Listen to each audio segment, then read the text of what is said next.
Picture this. It's a little girl's 8th birthday party, chocolate cake, pink candles, and a father who adores her. Within hours, that same father would be dead.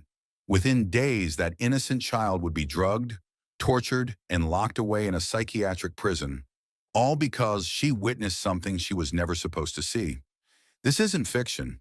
This is the true story of Sophia Sterling, an 8-year-old who discovered her stepmother's deadly secret and paid the ultimate price for telling the truth.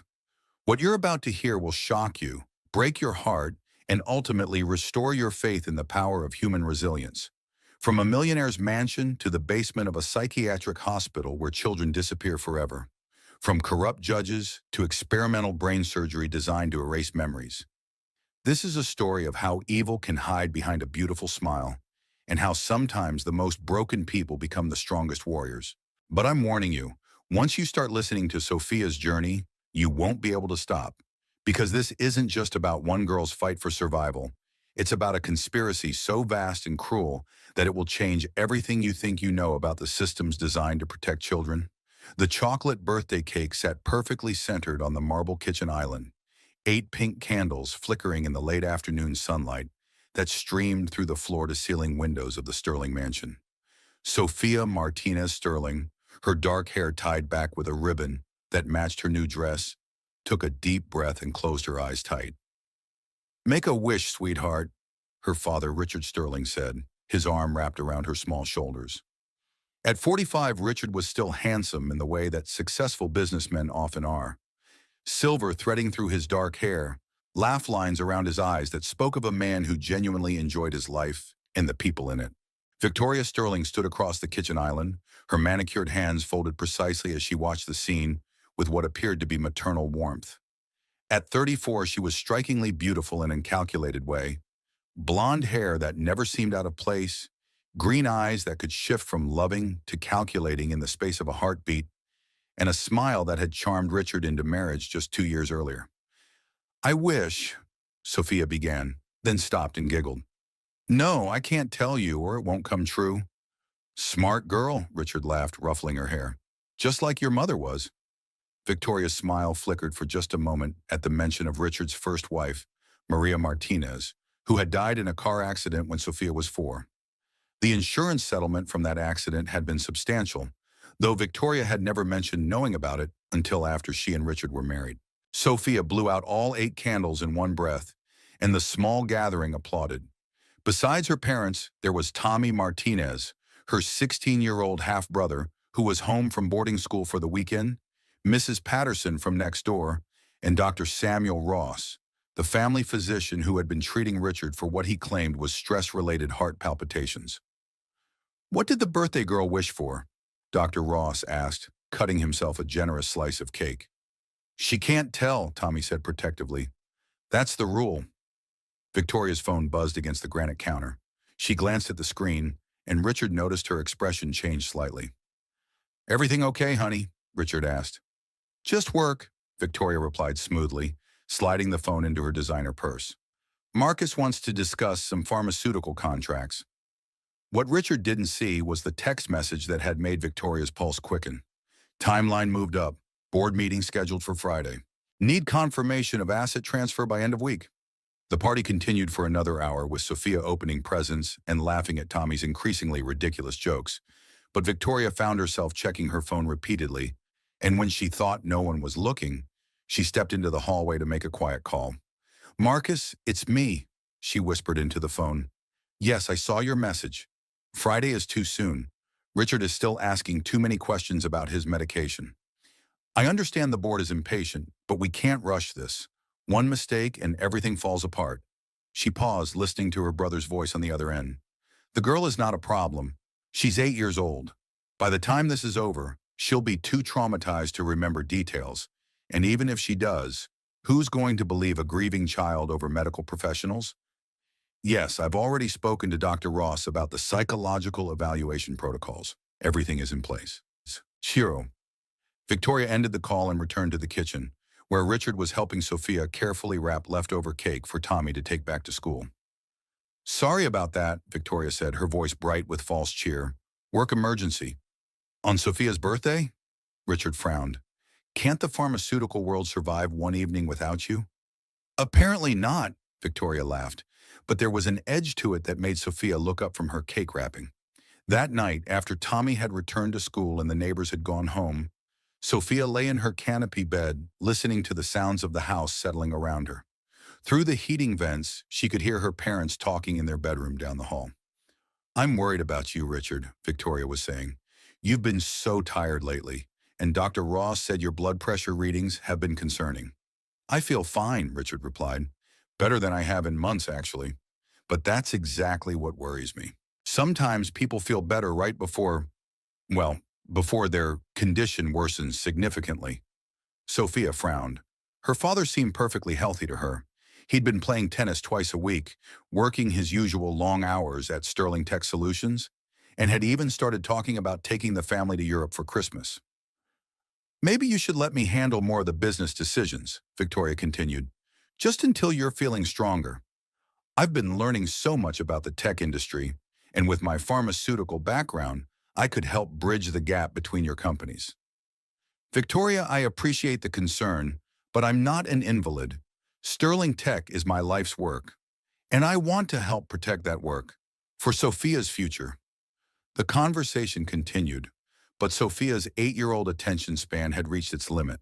She drifted off to sleep, unaware that down the hall, Victoria was already planning how to systematically destroy everything her father had built. The next morning brought the first subtle change. Victoria appeared at breakfast with a small pill organizer, neatly divided into daily compartments.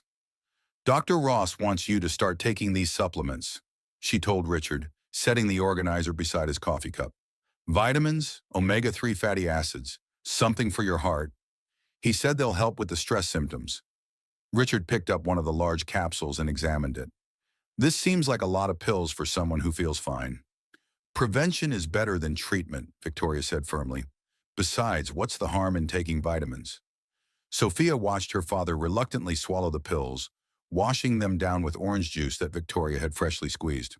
What none of them knew was that Victoria had spent months researching untraceable poisons that mimicked heart conditions, carefully calculating dosages that would cause gradual decline rather than sudden death. The changes in Richard were subtle at first.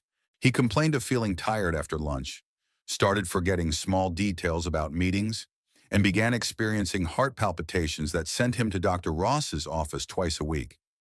Each time, Dr. Ross, who was receiving substantial payments from Victoria's pharmaceutical contacts, would adjust Richard's medication and recommend increased rest. "I think you should consider stepping back from the day-to-day operations," Victoria suggested one evening, as Richard sat at his desk, struggling to focus on quarterly reports. "Maybe bring in a management consultant, someone who can handle the stress while you recover." "I don't need to recover from anything," Richard said, but his voice lacked its usual conviction. The constant fatigue and confusion were wearing on him, making him doubt his own judgment. "Of course not," Victoria soothed, "but think about Sophia. If something happened to you, would you want her to inherit a struggling company or a thriving one?" It was the perfect manipulation, appealing to Richard's love for his daughter while positioning Victoria as the solution to problems she was secretly creating. Within a month, Victoria had convinced Richard to sign papers giving her significant authority over Sterling Tech's financial decisions. What Richard didn't know was that Victoria had been systematically photographing his signatures, practicing his handwriting, and building relationships with key employees who could be bought or intimidated. By the time he realized what was happening, it would be too late to stop her. The final piece of Victoria's plan fell into place on a rainy October evening. Sophia had gone to bed early, complaining of a stomach ache that was actually the result of the mild sedatives Victoria had been adding to her dinner for the past week. Richard sat in his study, trying to review contracts that seemed to blur together no matter how hard he concentrated. Victoria entered with his evening pills and a cup of tea. "Dr. Ross says these new heart medications might make you feel worse before you feel better," she said, watching carefully as Richard swallowed the capsules. "But he's confident they'll help with the irregular rhythms." "I don't remember having irregular rhythms," Richard said slowly. "Memory issues are common with heart conditions," Victoria replied smoothly. "That's why I've been keeping such careful track of your symptoms and medications. Richard drank the tea, not noticing the bitter aftertaste that Victoria had masked with honey and lemon. Within 20 minutes, he was struggling to stay awake. Within an hour, his heart would stop beating entirely. Victoria, he mumbled as consciousness slipped away. Something's wrong. Call an ambulance. Of course, darling, Victoria whispered. But she made no move toward the phone. Instead, she sat beside his chair and watched as the man who had trusted her with his life and his daughter's future died slowly and quietly in his own home. When she was certain he was gone, Victoria waited exactly 30 minutes before calling 911, giving herself time to dispose of the special teacup and replace it with an empty whiskey glass. By the time the paramedics arrived, she was the picture of a devastated wife who had found her husband collapsed in his study. He'd been so depressed lately, she sobbed to the EMTs, talking about feeling like a failure, worried about leaving Sophia alone. I should have seen the signs. Dr. Ross arrived within an hour and pronounced Richard dead of an apparent heart attack, likely brought on by stress and underlying cardiac issues. There would be no autopsy. Dr. Ross's word was trusted, and Victoria's grief appeared genuine. As the coroner's van pulled away from the Sterling mansion, Victoria stood in the doorway holding a sleeping Sophia, who had been given enough sedatives to keep her unconscious through the entire ordeal. "Don't worry, sweetheart," Victoria whispered to the unconscious child. "Mommy's going to take very good care of you." The smile that crossed Victoria's face in that moment would have chilled anyone who saw it. But there was no one left to see it except an 8-year-old girl who was about to learn that monsters were real, and sometimes they lived in your own house. The morning of Richard Sterling's funeral dawned gray and cold, with the kind of persistent drizzle that seemed to seep into everything. Sophia stood in front of her bedroom mirror, while Victoria helped her into a black dress that had been purchased specifically for the occasion. "Remember what we discussed," Victoria said, her voice gentle but firm as she brushed Sophia's dark hair. "Daddy was very sick, and his heart couldn't handle the stress anymore. It's very sad, but sometimes these things happen." Sophia nodded, though something about Victoria's explanation felt wrong. Her father hadn't seemed sick to her. Tired, yes, but not sick enough to die. And why had Victoria thrown away all of his medications the day after he died, claiming they were too painful to keep around? "Can I keep Daddy's picture by my bed?" Sophia asked. "Of course, sweetheart. We'll always remember Daddy." Victoria's reflection in the mirror smiled, but her eyes remained cold. "Now, there will be lots of people at the funeral today. Some of them might ask you questions about Daddy. Just tell them he was sad and tired, okay?" The funeral service was held at St. Matthew's Episcopal Church, the same church where Richard and Victoria had been married 2 years earlier. The sanctuary was packed with employees from Sterling Tech, business associates, neighbors, and friends who struggled to understand how a man who had seemed so vital could die so suddenly. Sophia sat in the front pew between Victoria and Tommy, who had been granted emergency leave from boarding school. Her half-brother's eyes were red from crying, and he kept reaching over to squeeze her hand during the service. "I should have been here," Tommy whispered to her during one of the hymns. "I should have known something was wrong." "Nobody knew," Sophia whispered back, though she wasn't entirely sure that was true. Behind them, Jake Thompson sat with several other business partners from Sterling Tech. Jake was a successful entrepreneur in his own right, having built a software company that frequently collaborated with Richard's firm. The two men had been close friends for over a decade, and Jake was struggling with guilt over their last conversation. 3 weeks earlier, Richard had called Jake late at night, his voice slurred with fatigue or alcohol. Jake hadn't been sure which. "Something's not right, Jake," Richard had said. "Victoria keeps pushing me to sign papers, make changes to the company structure, and I feel terrible all the time, like my brain is wrapped in cotton." "Maybe you should see a different doctor," Jake had suggested. "Get a second opinion." "Victoria says Dr. Ross is the best. She's probably right. She usually is about medical stuff." Jake had dismissed the call as stress-related paranoia, but now, watching Victoria's composed grief at the funeral, he found himself wondering if Richard's instincts had been correct. The graveside service was mercifully brief. As the small crowd dispersed, offering final condolences to Victoria and promises to keep in touch, Sophia noticed a man in an expensive suit watching from beside a black sedan. He was tall and lean, with the kind of military bearing that suggested careful discipline. When Victoria saw him, she gave an almost imperceptible nod. "Who's that man?" Sophia asked Tommy. "I don't know," Tommy replied, following her gaze, "but Victoria seems to know him." The man was Marcus Sterling, Victoria's older brother and the architect of the plan that had just claimed Richard's life. A former military contractor with connections in pharmaceutical research, Marcus had spent 2 years helping Victoria identify the perfect combination of drugs that would simulate heart disease while remaining undetectable in standard toxicology tests. That afternoon, the family gathered at the law offices of Patterson and Associates for the reading of Richard's will. The office was decorated in the kind of heavy wood and leather that was supposed to convey tradition and trustworthiness, but Sophia found it oppressive and cold.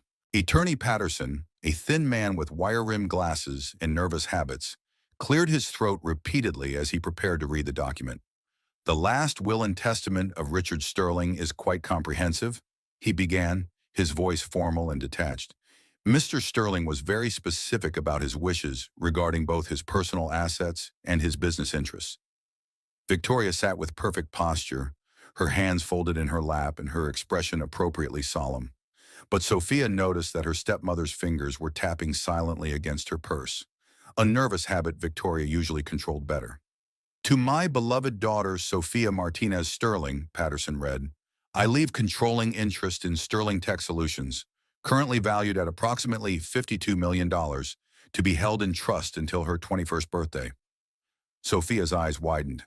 She had known her father was successful, but she hadn't realized the company was worth so much money. "The trustee and legal guardian of both the assets and the minor child," Patterson continued, "shall be Victoria Sterling, with full authority to make financial and personal decisions until Sophia reaches majority age. Additionally, I leave the family home and all personal property to my wife Victoria Sterling, along with a life insurance benefit of $2 million. Victoria dabbed her eyes with a tissue, playing the role of the grieving widow perfectly. "Richard was so generous," she murmured. "I just want to make sure Sophia has everything she needs." What Patterson didn't read aloud, because it wasn't part of the official will, was a codicil that Richard had handwritten and hidden in his personal safe. In that document, Richard had expressed concerns about Victoria's behavior and requested that if anything happened to him, an independent investigation should be conducted into the circumstances of his death. That codicil had disappeared from the safe the night Richard died, along with several other documents that might have raised uncomfortable questions about Victoria's activities. After the will reading, Victoria drove Sophia and Tommy back to the Sterling mansion. The house felt different now, larger and colder, as if Richard's presence had been the only thing making it feel like home. "I think Tommy should stay for a few more days," Victoria announced as they entered the foyer, "just until we all adjust to this new situation." "I'd like that," Tommy said quickly. He'd been dreading the return to boarding school, partly because of grief, but mostly because something about Victoria's behavior was triggering alarm bells he couldn't quite identify. That evening, while Victoria was on a lengthy phone call in her study, Tommy and Sophia sat in the kitchen sharing leftover casseroles that neighbors had brought. "Do you think Daddy seemed sick before he died?" Sophia asked suddenly. Tommy considered the question carefully. "He seemed tired when I was home for your birthday, but not sick, you know? More like, I don't know, confused maybe?" "Victoria says he was depressed. Did he seem depressed to you?" Sophia shook her head. "He seemed worried, like he was trying to figure something out." From the study came the sound of Victoria's voice, though they couldn't make out the words. But her tone was sharp and businesslike, very different from the grief-stricken widow she'd been portraying all day. "I want to hear what she's saying," Tommy whispered. They crept closer to the study door, which Victoria had left slightly ajar. Her voice became clearer as they approached. "Marcus, we need to accelerate the timeline," Victoria was saying. "The boy is asking too many questions, and I don't like the way he's looking at me." There was a pause as she listened to whoever was on the other end. "No, we can't just send him back to school early. That would look suspicious. But we need to neutralize him before he starts connecting dots." Another pause. "The psychiatric evaluation for the girl is scheduled for next week. Dr. Ross has already prepared the preliminary report. Severe trauma, behavioral issues, potential danger to herself and others. Once she's committed, we'll have years to consolidate control. Sophia grabbed Tommy's arm, her fingernails digging into his skin. Victoria was talking about having her committed to a psychiatric facility. What about the business partner, Jake Thompson? Victoria's laugh was cold and calculating. Thompson has his own secrets. I've done extensive research on his background. One phone call to the SEC about some questionable trading patterns from his early days, and he'll disappear faster than Richard's medical records. Tommy's blood turned to ice. Victoria was talking about destroying anyone who might ask questions about Richard's death or Sophia's welfare. Fine, Victoria continued. Schedule the transfer for Friday. The Montana facility is perfect. Isolated, minimal oversight, and they specialize in difficult cases. Once she's there, she'll be completely under our control. The call ended, and Tommy quickly pulled Sophia away from the door and back to the kitchen. Both children were pale with shock and fear. She killed Daddy, Sophia whispered, tears streaming down her face, and she's going to send me away. No, Tommy said firmly, though his voice was shaking. I won't let that happen. We have to tell someone. Who? You heard her. She has plans for anyone who might help us. Tommy thought frantically. They needed an adult who would believe them, someone with enough power to stand up to Victoria and her connections. But who? Jake Thompson, he said suddenly. Dad trusted him. Maybe we can warn him before Victoria gets to him. How do we contact him without Victoria knowing? Tommy pulled out his cell phone. I still have Dad's business contacts in my phone. We'll call him tomorrow when Victoria goes to her appointment with the lawyers. As they sat in the kitchen making desperate plans, neither child noticed the small recording device that Victoria had hidden behind the coffee maker 3 days earlier. Every word of their conversation was being transmitted to her study, where she listened with the cold satisfaction of a chess player who had anticipated her opponent's every move. By the time Victoria went to bed that night, she had already made 3 phone calls. One to Dr. Ross, moving up Sophia's psychiatric evaluation. One to Marcus, authorizing immediate action against potential threats. And one to the Mount View Residential Treatment Center in Montana, confirming that they would have a new patient arriving within the week. Sophia lay in her bed that night, clutching her father's photograph and trying to understand how her world had collapsed so completely in just a few days. She was 8 years old, and she was beginning to realize that the adults she trusted were either dead or planning to destroy her. But she was also Richard Sterling's daughter, and she had inherited more than just his money. She had inherited his intelligence, his determination, and his refusal to surrender when the stakes were high. Tomorrow she would start fighting back. She just had to figure out how. Jake Thompson sat in his downtown office at 3 in the morning, staring at newspaper articles spread across his mahogany desk. The headlines told a story that made less sense the more he thought about it. Tech entrepreneur dies suddenly. Sterling tech founder succumbs to heart condition. Family man leaves behind wife and daughter. The official story was clean and tragic. A successful businessman who had been struggling with heart problems and depression, finally succumbing to the stress of modern life. But Jake couldn't shake the memory of Richard's phone call 3 weeks before his death, the slurred confusion in his voice, the paranoid concerns about Victoria. Jake had built his own tech empire through careful attention to details that others missed, and every detail about Richard's death felt wrong. The sudden onset of heart problems in a man who had been healthy 6 months earlier. The convenient timing that left Victoria in control of a $50 million company. The speed with which the funeral had been arranged and the will executed. Most troubling of all was the photograph that had appeared in the business section of the newspaper. Victoria Sterling standing beside Richard's grave, her face a mask of perfect grief while her eyes remained cold and calculating. Jake had seen that expression before, in boardrooms where multi-million-dollar deals were won and lost. It was the look of someone who had gotten exactly what they wanted. His phone rang, interrupting his brooding. The caller ID showed a number he didn't recognize, but something made him answer. Mr. Thompson? The voice was young, male, nervous. This is Tommy Martinez. I'm Richard Sterling's son. Jake sat up straight. Tommy, I'm sorry for your loss. Your father was a good man. Mr. Thompson, I need to talk to you. In person. It's about my dad's death and about Sophia. What about Sophia? Victoria is planning to have her committed to a psychiatric facility. She thinks Sophia is dangerous, that she's having delusions about Dad being murdered. Jake's blood chilled. Are they delusions? There was a long pause. No, sir. I don't think they are. They arranged to meet at a 24-hour diner outside the city, far from Victoria's surveillance network. Jake arrived first and chose a booth in the back corner where they could talk without being overheard. When Tommy walked in with Sophia beside him, Jake was shocked by what he saw. The vibrant 8-year-old from Richard's photos had been replaced by a hollow-eyed child who seemed to have aged years in the past week. Her dark hair hung limp around a face that was too pale, too thin, too watchful. She moved like someone who expected attack from any direction. "Thank you for coming," Tommy said as they slid into the booth across from Jake. "Tell me everything," Jake replied. For the next hour, Sophia and Tommy laid out their story with the precision of witnesses who knew they would only get one chance to be believed.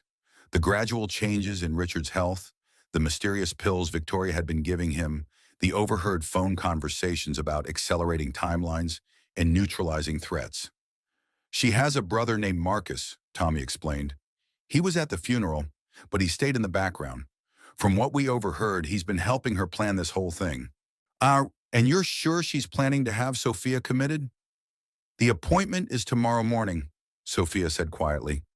"Dr. Ross is going to say I'm dangerous because I believe Victoria killed my daddy." Jake studied the 8-year-old girl across from him, looking for signs of the mental instability that would justify psychiatric commitment. What he saw instead was a child in shock and grief, but with clear, rational thinking and a memory for details that was remarkably precise. "I made your father a promise," Jake said finally.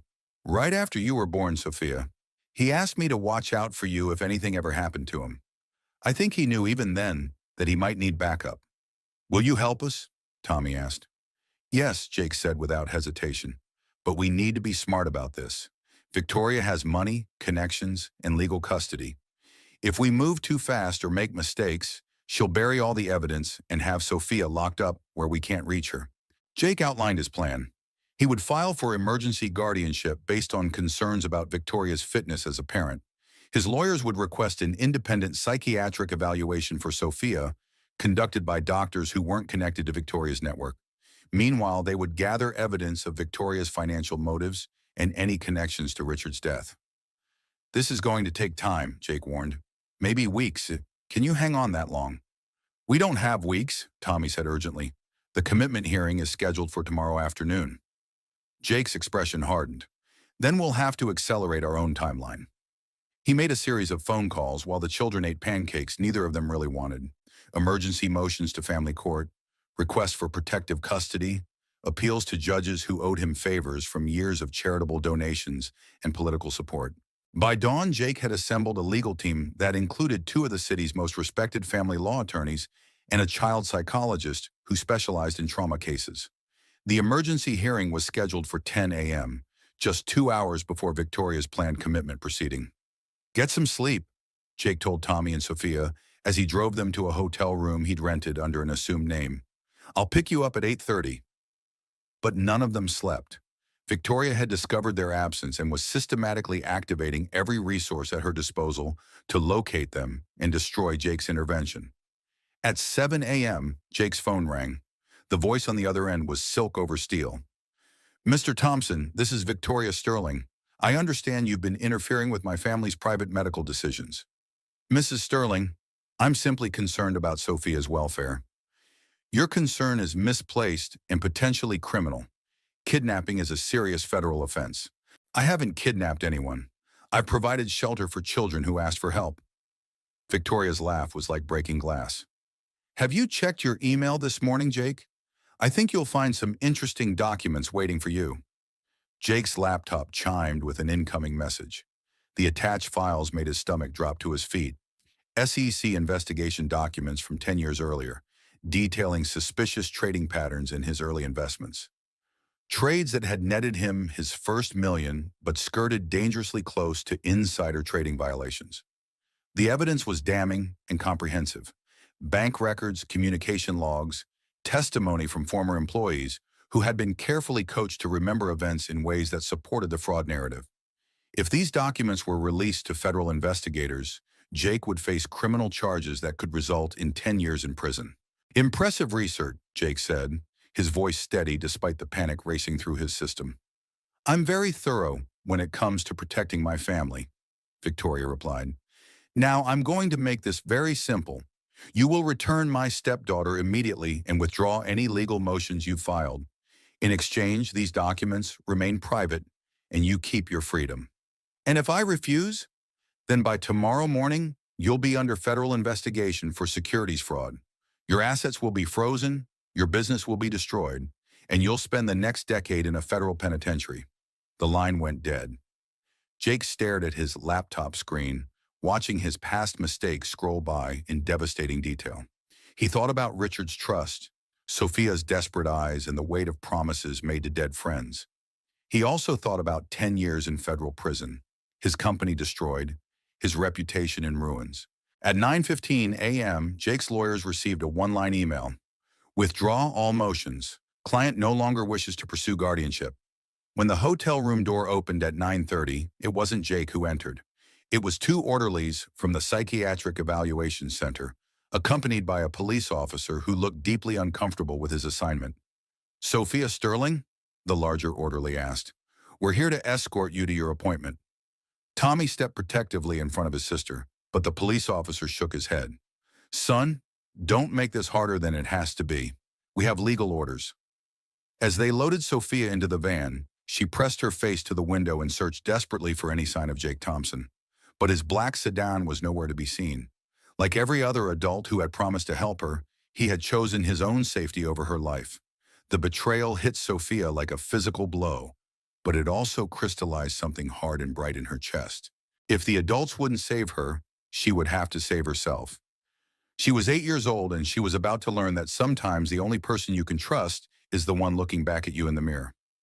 The van pulled away from the hotel, carrying Sophia toward a psychiatric evaluation that had been carefully designed to destroy her credibility forever. But Victoria Sterling had made one crucial mistake in her calculations. She had assumed that breaking Sophia's hope would break her will to fight. She was about to discover how wrong she could be. The offices of Dr. Amanda Ross were designed to project calm authority, soft lighting, abstract art, degrees from prestigious universities covering one wall. But to 8-year-old Sophia, sitting in an oversized leather chair that made her feel even smaller than she was, the room felt like a trap carefully disguised as safety. Dr. Ross herself was a severe woman in her 50s, with steel gray hair pulled back in a tight bun, and the kind of cold professionalism that passed for expertise in certain circles.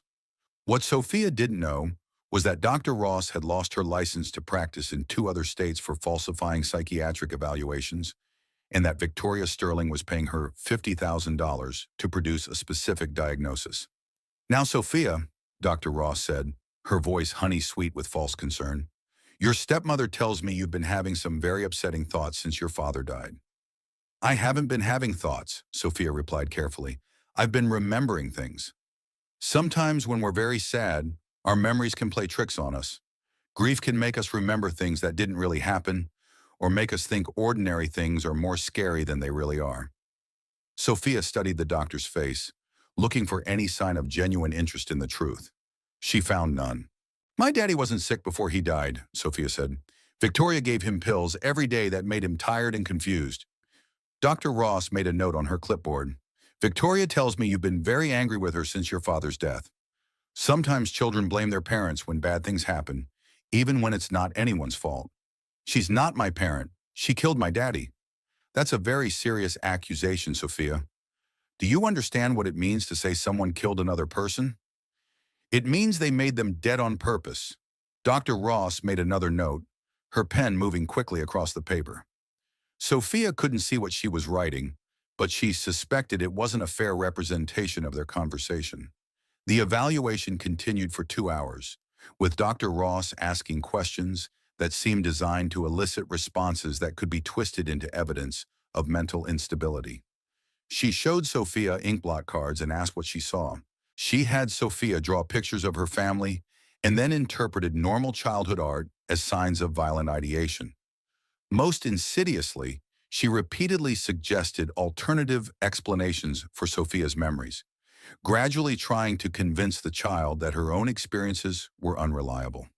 Sometimes when people are very sick, they have to take medicine that makes them sleepy, Dr. Ross explained. That doesn't mean anyone was trying to hurt them. It means people who love them were trying to help them feel better. But Victoria laughed when she thought he was asleep, Sophia insisted. I heard her on the phone saying it was working faster than expected. Children often misunderstand grown-up conversations, Dr. Ross replied smoothly. Adults talk about many things that might sound scary to little ears, even when they're perfectly innocent. By the end of the session, Sophia felt as if her own mind was being dissected and reassembled into something unrecognizable. Every memory she shared was explained away. Every emotion she expressed was pathologized. Every instinct she had about Victoria's guilt was reframed as evidence of her own mental illness. I'm going to recommend that Sophia receive intensive residential treatment, Dr. Ross told Victoria after the evaluation. Her delusional thinking is quite advanced for her age, and she shows signs of potential violence toward authority figures.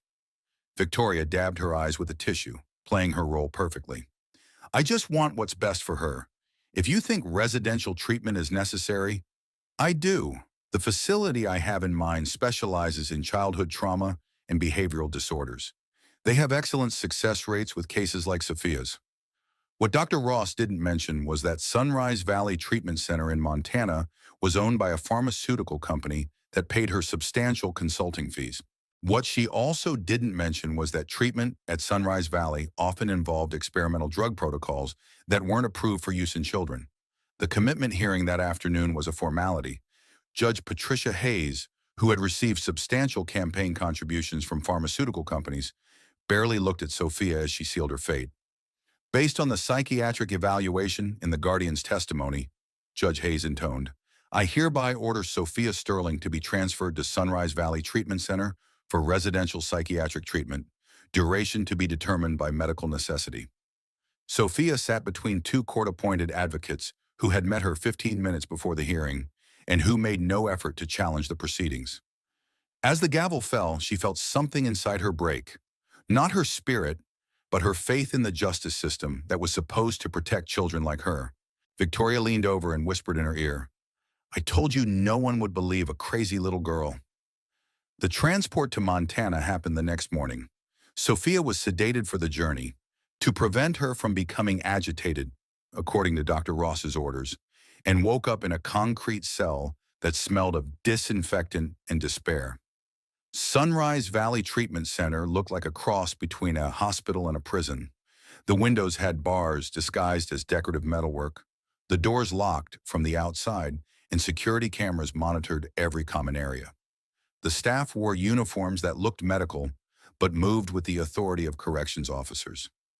Welcome to your new home, Sophia, said Director Harrison, a thin man with dead eyes and hands that lingered too long when he shook hers. We're going to take very good care of you here. The routine was designed to break her spirit systematically. Wake up at 5:30 a.m. for medication that made her thoughts foggy and her movements sluggish. Group therapy sessions where other children were rewarded for reporting any negative comments about their families or their treatment. Educational classes that consisted mainly of copying Bible verses about obedience and gratitude. The other children ranged from genuinely troubled to simply inconvenient. Sophia learned quickly that some, like 12-year-old Marcus Williams, had been committed for the crime of witnessing domestic violence. Others, like 10-year-old Sarah Chen, were there because they had accused relatives of sexual abuse that the family preferred to deny rather than address. The trick is to play along, Marcus whispered to Sophia during their first group therapy session. Tell them what they want to hear, take your medication without fighting, and maybe they'll let you go home eventually. What if home is worse than here? Sophia whispered back. Marcus's smile was bitter beyond his years. Then you learn to survive here. But the worst part of Sunrise Valley wasn't the physical conditions or the systematic dehumanization. It was the special sessions with Dr. Richard Brennan, a psychiatrist who specialized in memory reconstruction therapy. 3 times a week, Sophia was strapped to a chair, while Dr. Brennan used a combination of drugs and psychological manipulation to convince her that her memories of Victoria were false. Tell me about the night your father died, Dr. Brennan would say, his voice hypnotically calm as the drugs made Sophia's thoughts swim. Victoria poisoned him, Sophia would mumble through the chemical haze. No, Sophia, your father was very depressed. He told Victoria he wanted to die because he was so sad. She tried to help him feel better, but he was too sick to get well. That's not what happened. Your grief is making you remember things wrong. Let's practice the correct memory. Your father was sad. Victoria tried to help. Your father chose to leave because he was too sick to stay. Victoria saved you from seeing how sick he really was. After 6 months of this treatment, Sophia began to doubt her own memories. The drugs made it difficult to think clearly, and the constant repetition of alternative narratives started to feel more real than her actual experiences. Maybe she had imagined the conversations she'd overheard. Maybe her father really had been sick. Maybe Victoria was trying to help her get better. It was during one of these sessions that she overheard Dr. Brennan on the phone in his office next door. The Sterling girl is responding well to the protocol, he was saying. Another few months and she'll believe whatever we tell her to believe. Yes, the Guardian is very pleased with our progress. She's authorized increased funding for the experimental treatments. The fog lifted from Sophia's mind like smoke clearing from a room. Victoria wasn't trying to cure her. She was paying to have her mind systematically destroyed. The realization hit her with crystalline clarity. If she was going to survive this place, she had to pretend the brainwashing was working while secretly maintaining her grip on the truth. The next day, she began her performance. She nodded when Dr. Brennan corrected her memories. She wrote grateful letters to Victoria that the staff read and approved. She took her medications without complaint, but learned to hide them under her tongue and spit them out later when no one was watching. Most importantly, she began to plan her escape. But Victoria and Marcus had planned for that possibility too. The night Sophia finally worked up the courage to run, she made it exactly 50 yards from the building before motion sensors triggered floodlights and alarms that could be heard for miles. The fall from the second-story window she'd been climbing through left her with 3 broken ribs, a concussion, and internal injuries that kept her unconscious for 3 days. When she woke up in the facility's medical wing, Victoria was sitting beside her bed like a grieving mother. "Oh, sweetheart," Victoria cooed for the benefit of the nurse nearby. "Why would you try to hurt yourself like that? Don't you know how much I love you?" Later, when they were alone, Victoria's mask dropped completely. "Did you really think you could run away from me?" Victoria asked, her voice as cold as winter steel. "I own this place, Sophia. I own the doctors, the staff, the local police. There is nowhere you can go that I won't find you. No one you can tell who will believe you over me." "Why?" Sophia whispered through her pain. "Why did you kill my daddy? Why are you doing this to me?" Victoria studied her with the detachment of a scientist examining a specimen. "Your father was worth more to me dead than alive. His company, his life insurance, his house, his reputation, all of it flows through me now. As for you," she shrugged, "you're a loose end, a witness. In 10 years, when you turn 18, there might be questions about how I've managed your inheritance. But if you're mentally incompetent, locked away in a facility because of your tragic breakdown after your father's suicide, well, then I keep control forever." Victoria stood and smoothed her designer skirt. "The beauty of this plan is that the more you tell the truth, the crazier you sound. Who's going to believe a mentally ill child over a respectable widow who sacrificed so much to care for her troubled stepdaughter?" As Victoria left, Sophia stared at the ceiling and felt something inside her die. Not her spirit, that remained unbroken, but her faith in the fundamental fairness of the world. She was 9 years old and she finally understood that sometimes the monsters not only won, but were rewarded for their cruelty. But she also understood something else that Victoria had overlooked in her calculations. Pain could destroy a person, or it could forge them into something stronger than they'd ever imagined possible. Victoria had assumed that breaking Sophia's hope would break her will to fight. Instead, it had taught her that hope was a luxury she couldn't afford, and that fighting was the only thing that mattered. Sophia closed her eyes and began to plan. Not another escape attempt. Those were doomed to failure. Instead, she would plan something much more dangerous and much more permanent. She would plan to survive long enough to destroy Victoria Sterling completely. The war was about to begin in earnest, and Victoria had no idea what she had created in the sterile halls of Sunrise Valley Treatment Center. Tommy Martinez had been carrying guilt like a lead weight in his chest for 8 months. At 17, he was old enough to understand that he had failed his half-sister when she needed him most, but young enough to believe he could still fix everything if he just tried hard enough. The boarding school in Vermont had become a prison of his own guilt and helplessness. Every day brought new reports about Sophia's treatment, carefully edited updates from Victoria that painted a picture of a deeply disturbed child who was slowly improving under professional care. The doctors say she's making progress, Victoria had told him during their last phone call. She's starting to accept that her father's death was a suicide, and she's becoming less aggressive toward the staff. They think she might be ready for limited family visits by Christmas. But something in Victoria's voice, a note of satisfaction that seemed wrong for someone discussing a child's recovery, triggered the same alarm bells that had been ringing in Tommy's head since Richard's funeral. The breaking point came when Tommy received a letter that was supposedly from Sophia. The handwriting was shaky, the words were stilted, and the content was completely unlike anything his spirited little sister would ever write. "Dear Tommy," the letter read, "I am doing much better now. The doctors have helped me understand that I was very sick after Daddy died. I made up stories about Victoria because I was sad and confused. Victoria is taking good care of me, and I am grateful for her help. Please don't worry about me anymore. Love, Sophia." Tommy read the letter 3 times, his anger growing with each word. This wasn't Sophia's voice. It was the voice of someone who had been broken and rebuilt according to someone else's specifications. That night, he made a decision that would change everything. Instead of returning to Vermont after Christmas break, he was going to Montana to see Sophia for himself. The journey to Sunrise Valley Treatment Center took him 2 days of driving through increasingly desolate country. When he finally reached the facility, his worst fears were confirmed. The place looked more like a prison than a hospital, with guard towers and electrified fences hidden behind carefully manicured landscaping. "I'm here to see my sister, Sophia Sterling," Tommy told the receptionist, a middle-aged woman with tired eyes and the demeanor of someone who had learned not to ask too many questions. "Visiting hours are Sundays from 2 to 4 p.m., she replied without looking up. "You'll need to be on the approved visitor list." "I'm her brother."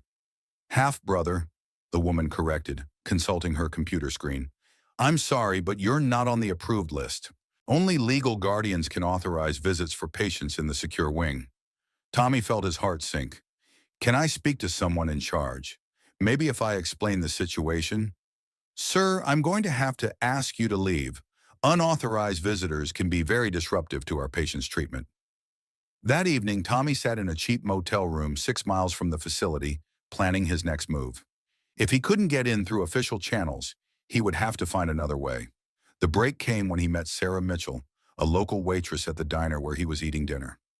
Sarah was 22, with the kind of world-weary expression that suggested she'd seen more than her share of the world's ugliness. "You're not from around here," she observed as she refilled his coffee cup. "Vermont. I'm trying to visit my sister at the treatment center." Sarah's expression darkened. "Sunrise Valley? That place is bad news. I worked there for 3 months before I quit." "Why did you quit?" Sarah glanced around the diner, making sure no one was listening. "Because what they do to those kids isn't treatment. It's systematic abuse designed to break their spirits and make them compliant." She sat down across from him, her voice dropping to a whisper. "They drug them into submission, punish them for telling the truth about their families, and use experimental treatments that aren't approved for children. I tried to report it to the state, but somehow my complaint got lost in the bureaucracy." "My sister is in there," Tommy said desperately. "She's only 9 years old, and I think her stepmother had her committed to keep her quiet about something." Sarah studied his face, looking for signs of deception. Whatever she saw there convinced her to trust him. "There's a service entrance on the east side of the building," she said quietly. "The lock is broken. Has been for months. If you go in around midnight when they're changing shifts, you might be able to find her." That night, Tommy made his way through the Montana darkness toward Sunrise Valley. The facility looked even more sinister in the moonlight, its windows glowing with the cold light of fluorescent bulbs that never went out. The service entrance was exactly where Sarah had said it would be, and the lock was indeed broken. Tommy slipped inside, his heart pounding as he navigated unfamiliar corridors that smelled of industrial disinfectant and human despair. He found Sophia in a cell-like room in the secure wing, sitting on a narrow bed and staring at nothing. The vibrant, energetic girl he remembered had been replaced by a hollow-eyed child who seemed to have aged years in the 8 months since he'd last seen her. "Sophia," he whispered. She looked up slowly, as if the sound of her name was a half-remembered dream. When she saw him, her face crumpled with emotions too complex for a 9-year-old to bear. "Tommy," she whispered back, "are you real, or am I having another hallucination?" "I'm real, little bird," he said, using his childhood nickname for her. "I'm so sorry I didn't come sooner." For the next hour, Sophia told him everything. Victoria's systematic poisoning of their father, the fake psychiatric evaluation, the memory reconstruction therapy designed to make her doubt her own experiences. With each revelation, Tommy's anger grew until it felt like a living thing in his chest. But more than anger, he felt admiration for his little sister's strength. Despite months of systematic abuse, she had maintained her grip on the truth and found ways to resist the brainwashing without triggering punishments that would have made her situation even worse. "We're getting you out of here," Tommy promised. "Tonight." "They'll catch us," Sophia said. "They have motion sensors and cameras everywhere. Then we'll go to the police, the FBI, the newspapers. Someone will listen." Sophia's laugh was bitter beyond her years. "Victoria owns them all, Tommy, or threatens them. That's what she does. She finds what people are afraid of losing and uses it against them. Then what do? We get proof. Real proof that she can't explain away or cover up." Tommy helped Sophia think through their options. They needed evidence that would be impossible to dismiss or destroy, something that would expose Victoria's network of corruption and force the authorities to take action. "Dad's laptop," Sophia said suddenly. "He was suspicious of Victoria in his last few weeks. He might have been gathering evidence." They made plans to meet again the following night. Tommy would search their father's study for any evidence Richard might have hidden, while Sophia would try to record some of her therapy sessions to document the abuse. But Victoria Sterling had not built her criminal empire by being careless about security. The hidden cameras she'd installed throughout the facility had captured every moment of Tommy's visit, and by the time he reached his motel, she was already mobilizing her resources to neutralize this new threat. The next morning, Tommy received a phone call that changed everything. "Tommy Martinez?" The voice was official, businesslike. "This is Detective Williams with the Montana State Police. We need you to come to our office immediately. There's been an incident involving your sister." Tommy's blood turned to ice. "What kind of incident?"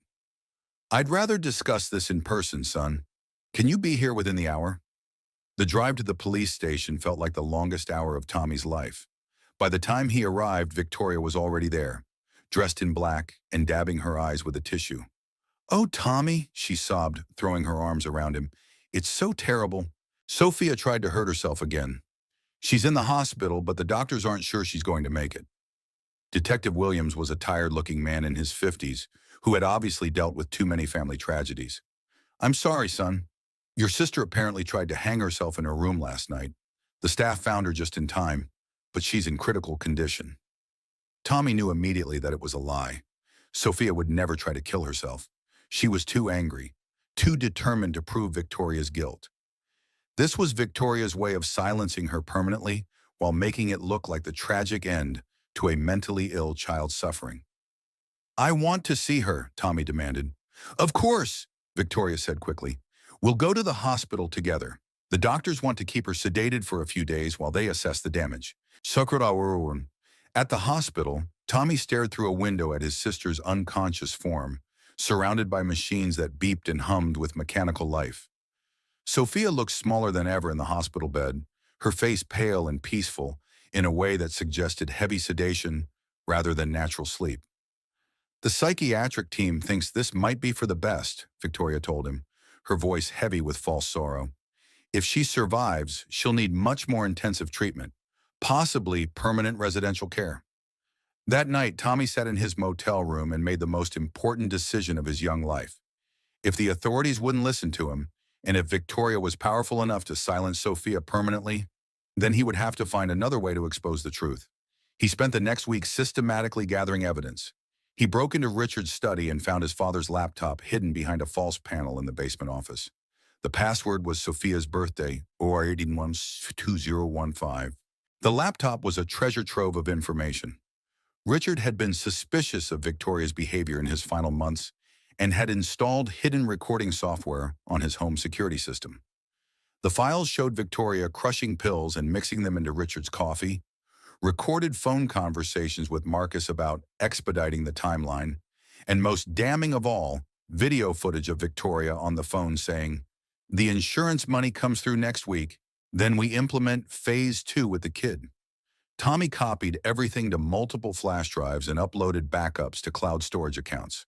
Then he contacted Detective Sarah Chen, an investigator he'd found through online research who specialized in suspicious deaths and had a reputation for not backing down from powerful people.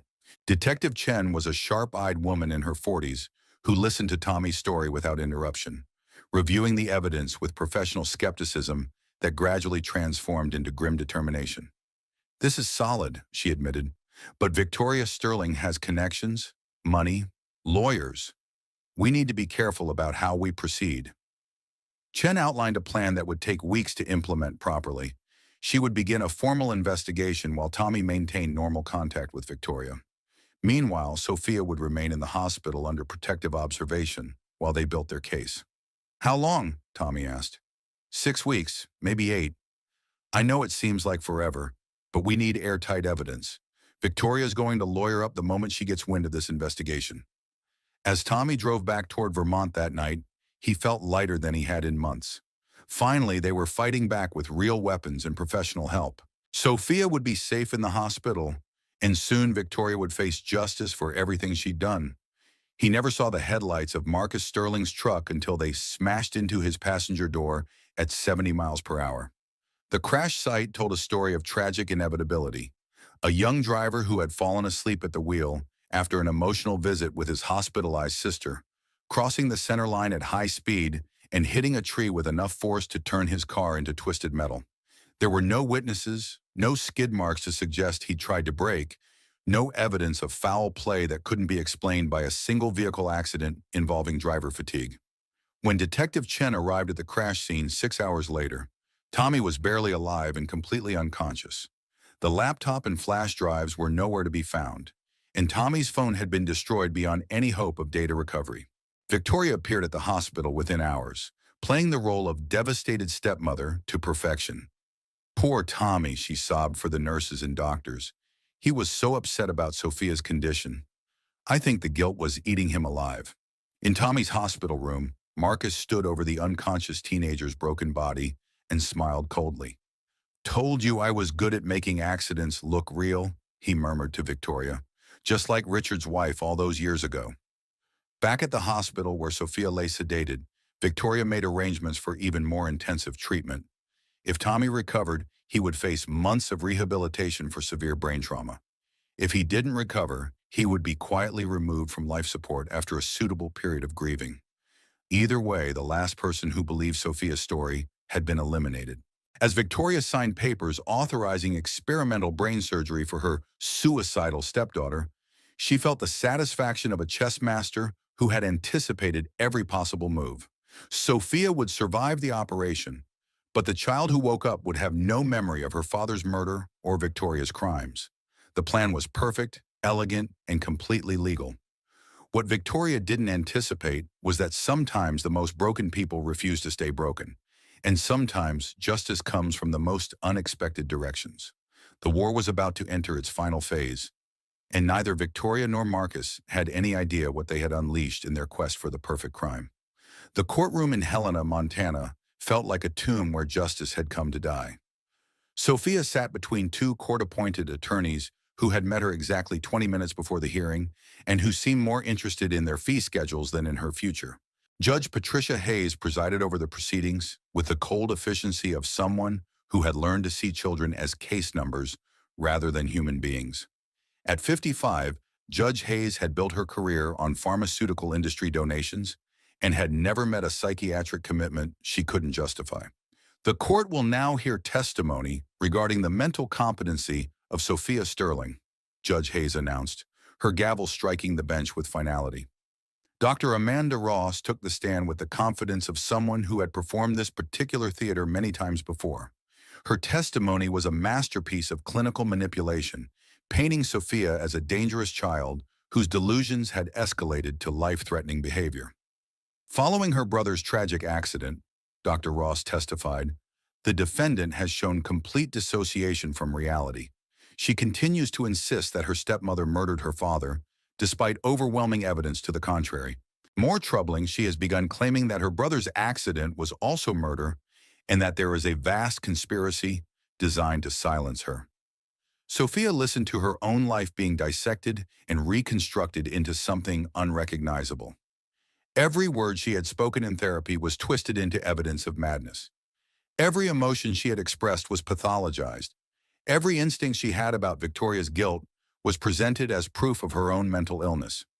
Furthermore, Dr. Ross continued, the patient attempted suicide twice while under residential treatment, including a recent incident that required emergency medical intervention. Her self-destructive behavior poses an immediate danger not only to herself but potentially to others. Victoria sat in the gallery, dressed in conservative black, her face a perfect mask of maternal concern. When Judge Hayes invited her to testify, Victoria approached the witness stand with the measured steps of someone carrying an unbearable burden. Your Honor, Victoria began, her voice trembling with practiced emotion. I have tried everything to help my stepdaughter. I've spent my life savings on the best psychiatric care available. I've consulted with experts across the country. I've devoted every waking moment to her recovery. She paused to dab her eyes with a tissue. But Sophia's condition continues to deteriorate. Her delusions have become more elaborate and violent.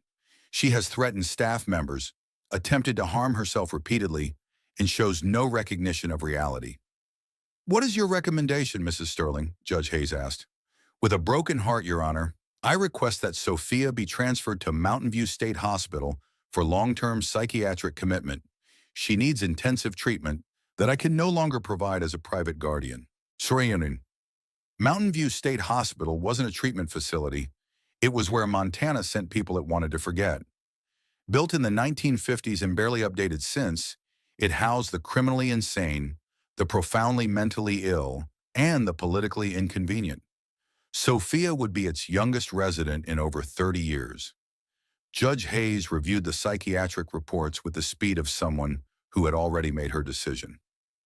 Based on the medical evidence presented and the guardian's testimony, I hereby order Sophia Sterling to be committed to Mountain View State Hospital for an indefinite period, with annual reviews to determine if her condition has improved sufficiently to warrant release. The gavel fell like a death sentence. At 9 years old, Sophia had been declared legally insane and condemned to spend her childhood in an institution that was one step away from being a prison. The transfer happened that afternoon. Sophia was loaded into a van with reinforced windows and driven 3 hours through increasingly desolate countryside. Mountain View sat on a windswept plateau like a monument to society's abandoned children, its brick walls stained with decades of neglect and its windows barred against both intrusion and escape. Her new home was a concrete cell 8 feet by 10 feet, containing a metal cot bolted to the floor, a stainless steel toilet, and nothing else. The walls were painted institutional green and covered with scratches and stains that told stories of previous occupants who had fought their own battles against the darkness. Welcome to Mountain View, little girl, said Orderly Williams, a massive man with scars on his knuckles and dead eyes that had seen too much violence. Here's how things work. You follow orders, take your medicine, and keep your mouth shut. You cause trouble, you go to the quiet room. You cause big trouble, you disappear. Understand? The daily routine was designed to break down human dignity systematically. Wake up at 5 a.m. for medication that turned thoughts to molasses. Stand in line for meals that barely qualified as food. Sit in group therapy sessions where patients were encouraged to confess their sins and express gratitude for the care they received. The other residents ranged from catatonic to violently psychotic. Sophia learned quickly to identify which patients were genuinely ill and which, like herself, had been committed for the crime of inconveniencing powerful people. There was Maria Santos, a teenage girl who had accused her stepfather of sexual abuse and been declared delusional when the family chose denial over justice. There was David Kim, a boy who had witnessed his mother's murder and been committed when his testimony threatened to implicate connected political figures. "The trick is to become invisible," Maria whispered to Sophia during their first group session. "Don't fight back. Don't ask questions. Don't give them any reason to notice you. The ones who fight back end up in the basement." "What's in the basement?" Sophia asked. Maria's eyes went flat and distant. "That's where they do the experimental treatments. Brain surgery, electric shock, drug trials that aren't approved for human use. People go down there and come back different, quieter. Sometimes they don't come back at all." But the worst part of Mountain View wasn't the physical conditions or the constant threat of violence. It was the systematic campaign to destroy Sophia's sense of self through medical torture disguised as treatment. Dr. Marcus Brennan, the facility's chief psychiatrist, specialized in what he called aggressive reality therapy. 3 times a week, Sophia was strapped to a chair in his office, while he used a combination of drugs and psychological manipulation to convince her that everything she believed about Victoria was false. "Your stepmother loves you very much," Dr. Brennan would say, as the drugs made Sophia's vision blur and her thoughts scatter. "She has sacrificed everything to help you get better. Your father died because he was sick and sad, not because anyone hurt him." "That's not true," Sophia would mumble through the chemical haze. "Your grief is making you remember things that never happened. Let's practice the correct memories. Your father was depressed. Victoria tried to save him.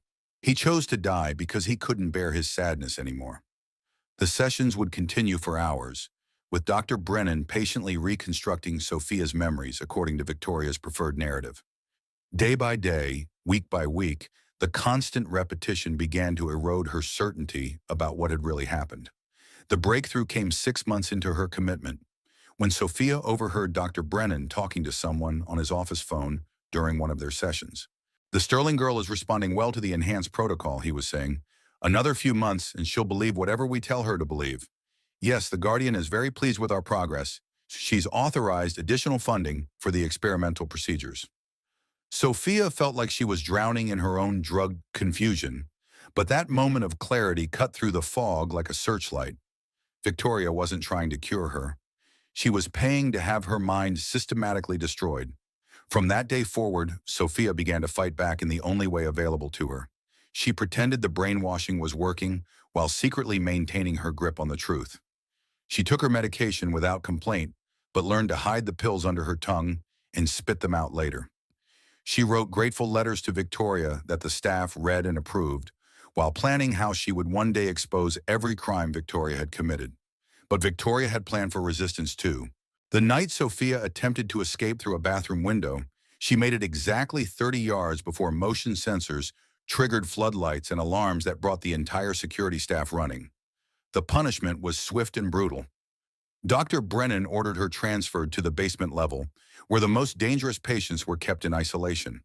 Her new cell was smaller, darker, and located directly beneath the experimental treatment rooms, where screams echoed through the ventilation system at all hours. "I'm very disappointed in you, Sophia," Dr. Brennan said as they strapped her to a new kind of chair, equipped with restraints that left her completely immobilized. "Clearly, our previous approach wasn't intensive enough." The new treatment protocol involved drugs that Sophia had never experienced before. Chemicals that didn't just cloud her thinking, but seemed to attack her very sense of self. Combined with sensory deprivation and constant exposure to recordings of Victoria's voice expressing love and concern, the treatments were designed to completely rewrite Sophia's personality. After 3 months in the basement, Sophia barely remembered her own name. The drugs had stolen her ability to think clearly. The isolation had made her forget what human connection felt like, and the constant psychological assault had convinced her that maybe she really was crazy. It was during one of these sessions that Victoria made her final visit to Mountain View. Sophia was unconscious when Victoria entered the basement treatment room, her small body strapped to the medical chair, while Dr. Brennan made notes about her progress. "How much longer?" Victoria asked, studying Sophia's unconscious form with clinical detachment. "Another month, perhaps 2, Dr. Brennan replied. "The memory reconstruction is nearly complete." When she wakes up, she'll have no recollection of her father's death beyond what we've programmed her to remember. And the other memories? Her childhood? Her relationship with her brother? Selectively edited. She'll remember being loved and cared for by you, being troubled and confused before treatment, and being grateful for your patience with her illness. Victoria nodded with satisfaction. What about her inheritance? Will she be competent enough to sign financial documents? Oh, yes. She'll be completely functional in that regard. Grateful, obedient, and absolutely convinced that you saved her life. As Victoria prepared to leave, something made her look back at Sophia's unconscious face. For just a moment, she saw not the broken shell of a child they had created, but the vibrant, intelligent girl who had once threatened to expose her crimes. Make sure it's permanent, Victoria said quietly. I don't want any possibility of her original memories returning. I understand, Dr. Brennan replied. By the time we're finished, Sophia Sterling will be exactly the daughter you want her to be. But as Victoria's footsteps echoed down the basement corridor, neither she nor Dr. Brennan noticed the slight movement of Sophia's fingers against the chair's restraints. Deep inside her drugged consciousness, something indestructible still burned. Not memory, not hope, but pure stubborn refusal to surrender. Victoria Sterling thought she had won completely. She had murdered Richard, eliminated Tommy, and was on the verge of erasing Sophia's mind entirely. In a few weeks, she would have a grateful, obedient daughter and complete control over $50 million. The plan was perfect, elegant, and seemingly unstoppable. What Victoria didn't understand was that some flames can't be extinguished, no matter how much darkness you pour on them. And sometimes, just when evil thinks it has achieved total victory, the light finds a way to fight back. The final battle was about to begin, and it would come from a direction that Victoria Sterling never saw coming. Dr. Emma Rodriguez had built her career on cases that other professionals wouldn't touch. Children who had been written off by the system, families torn apart by corruption, institutions that hid abuse behind medical authority. At 42, she was one of the country's leading experts on psychiatric malpractice, and she had spent the last 5 years building a case against facilities like Mountain View. The letter that changed everything arrived on a Tuesday morning, mixed in with her usual correspondence from desperate families and whistleblowing staff members. But this letter was different. It came from Detective Sarah Chen of the Montana State Police, and it contained information that made Dr. Rodriguez's blood run cold. Dr. Rodriguez, the letter began, I am writing to request your assistance with a case that I believe involves systematic psychiatric abuse of a minor. The child in question, Sophia Sterling, age 9, has been committed to Mountain View State Hospital under circumstances that I believe warrant investigation. Chen went on to detail her investigation into Richard Sterling's death, the suspicious circumstances surrounding Tommy Martinez's accident, and the systematic elimination of anyone who had tried to help Sophia. Most importantly, she included copies of the evidence that Tommy had gathered before his accident, recordings, financial documents, and medical records that painted a picture of calculated murder and institutional corruption. I have been unable to gain access to the child through official channels, Chen's letter continued. Victoria Sterling has powerful connections throughout the state legal system, and my direct supervisor has ordered me to close the Sterling case. However, I believe that a psychiatric evaluation conducted by an independent expert might reveal evidence of abuse that would force federal intervention. Dr. Rodriguez read the letter 3 times, her anger growing with each word. She had seen variations of this story before. Powerful adults using the psychiatric system to silence inconvenient children, but never with such systematic brutality. That afternoon, she placed a call to Detective Chen. I've reviewed your materials, Dr. Rodriguez said without preamble. If even half of what you suspect is true, we're looking at one of the most sophisticated child abuse conspiracies I've ever encountered. Can you help? I can do better than that. I have state authorization to conduct random facility inspections, and Mountain View is overdue for a visit. The question is, are you prepared for what we might find? What do you mean? If Victoria Sterling has been paying to have this child's mind destroyed, we may be looking at permanent psychological damage. Sophia Sterling may not be the same person she was before the abuse began. Chen's voice was steady. Then we owe it to her to try to bring back as much as we can. The inspection was scheduled for the following week, during a winter storm that would provide cover for their activities. Dr. Rodriguez arrived at Mountain View with a team of forensic psychiatrists and a court order that gave them unrestricted access to patient records and treatment facilities. Director Harrison met them at the gate with obvious reluctance and barely concealed hostility. "This is highly irregular," he complained as icy wind whipped across the hospital grounds. "We received no advance notice of this inspection. State regulations don't require advance notice for psychiatric evaluations." Dr. Rodriguez replied crisply, "Unless you have something to hide?" The tour began in the administrative wing, where everything was clean, professional, and designed to impress visiting officials. But Dr. Rodriguez had conducted enough of these inspections to recognize a show when she saw one. "I'd like to see the residential areas," she announced, "particularly the secure wing where your most challenging patients are housed." Harrison's smile became strained. "I'm afraid many of our patients are in a very fragile state. Unexpected visitors could be quite traumatic. State law requires patient access during inspections," Detective Chen interjected, her hand resting meaningfully on her service weapon. "I'm sure you wouldn't want to obstruct an official investigation." As they moved deeper into the facility, the facade began to crack. Patients shuffled through corridors like zombies, many showing obvious signs of overmedication. The smell of unwashed bodies and industrial disinfectant hung in the air like a toxic cloud, and the sound of muffled screaming drifted up from what Harrison claimed were therapy rooms. They found Sophia in the basement isolation ward, in a cell that should have been condemned decades ago. She was sitting on a concrete floor, her back against the wall, staring at nothing with the hollow expression of someone who had retreated so far inside themselves that the outside world had ceased to exist. Dr. Rodriguez knelt down beside the child, her heart breaking at what she saw. Sophia was emaciated, her hospital gown hanging like a tent on her skeletal frame. Her hair had been shaved off, and her arms were covered with injection marks from months of forced medication. "Sophia," Dr. Rodriguez said softly, "my name is Dr. Rodriguez. I'm here to help you."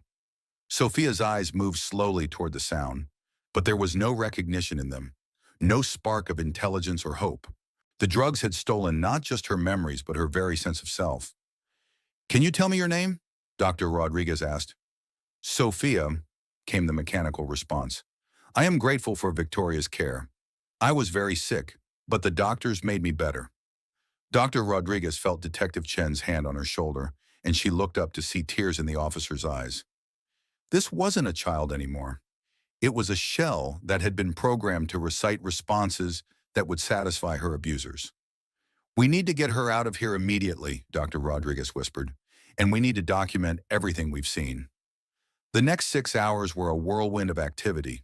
Dr. Rodriguez's team photographed the basement facilities, interviewed staff members who were too frightened to speak on the record, and documented the systematic abuse that had been disguised as medical treatment. Most importantly, they removed Sophia from Mountain View and transported her to Denver Children's Hospital, where a team of specialists began the delicate process of detoxification and evaluation. "The level of psychiatric medication in her system is off the charts," Dr. Martinez, the emergency room physician, told Dr. Rodriguez after Sophia's initial examination. "She's been given drugs that should never be administered to children in combinations that could have killed her." "What about psychological damage?" "Too early to tell. The memory reconstruction therapy you described could have caused permanent damage to her ability to form coherent narratives about her own life. We'll need weeks, maybe months, to determine how much of her original personality can be recovered." While Sophia underwent medical treatment, Dr. Rodriguez and Detective Chen were building a federal case that would bring down Victoria's entire network. The evidence they had gathered at Mountain View was devastating. Falsified medical records, financial documents showing payments for experimental treatments, and recorded conversations between Victoria and facility staff discussing Sophia's programming. But Victoria Sterling was not the kind of woman who accepted defeat gracefully. Within hours of Sophia's removal from Mountain View, Victoria's lawyers had filed emergency motions, claiming that Sophia had been kidnapped by rogue medical professionals who were interfering with her court-ordered treatment. Mrs. Sterling, Dr. Rodriguez said when Victoria confronted her in the hospital lobby, your stepdaughter has been subjected to systematic medical abuse. We have documented evidence of You have documented evidence of nothing, Victoria interrupted, her composure finally cracking. That child is my legal ward, and she was receiving appropriate treatment for severe mental illness.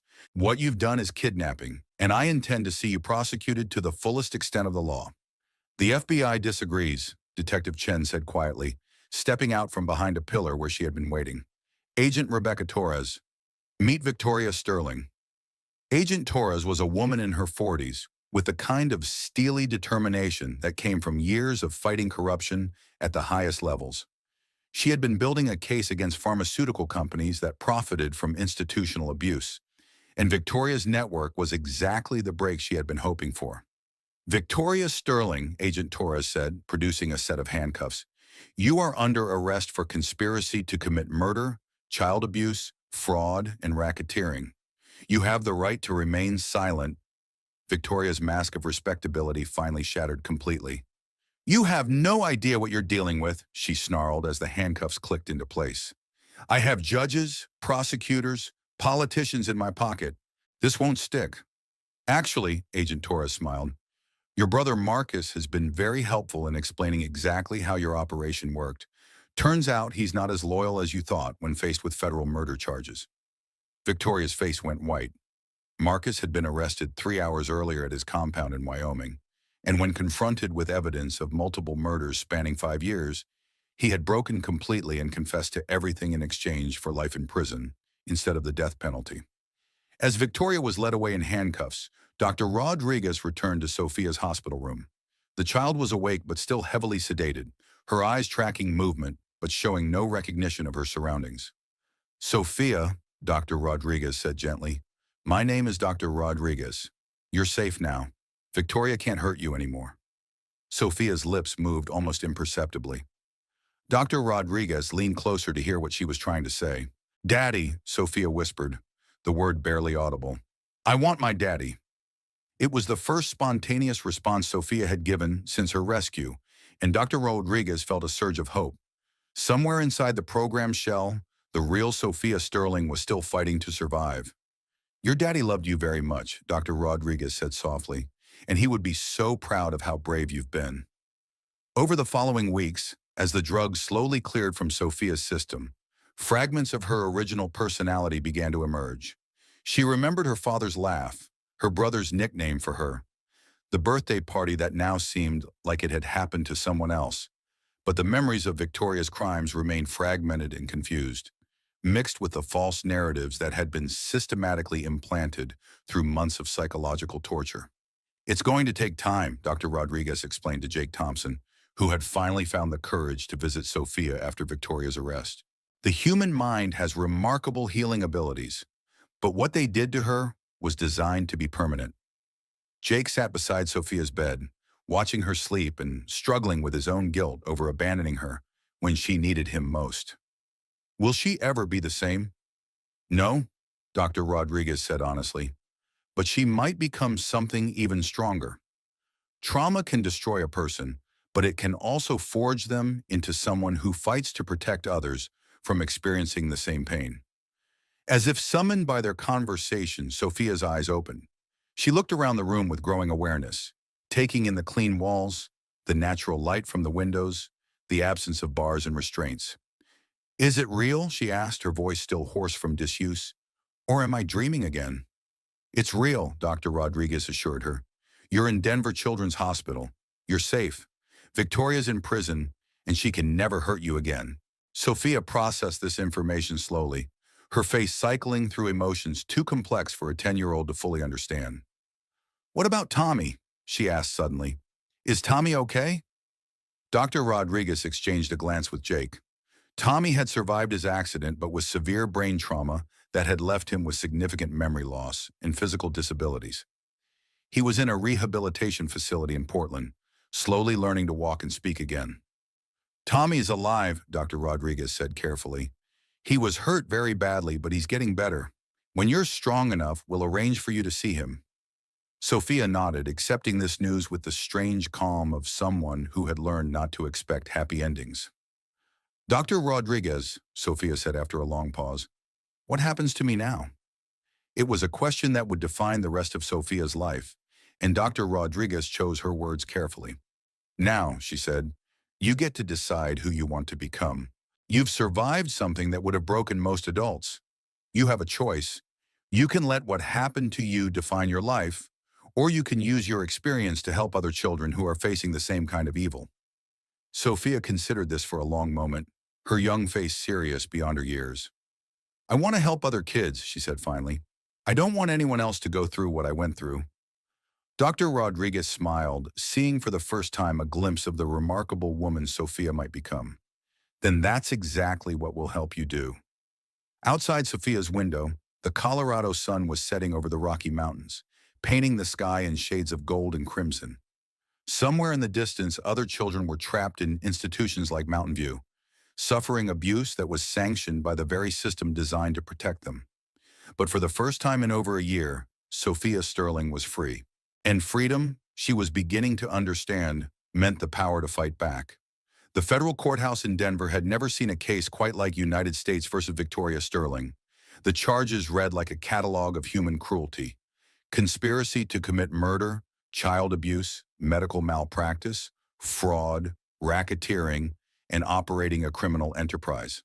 The evidence filled 17 boxes and included recordings, financial documents, medical records, and testimony from over 30 witnesses.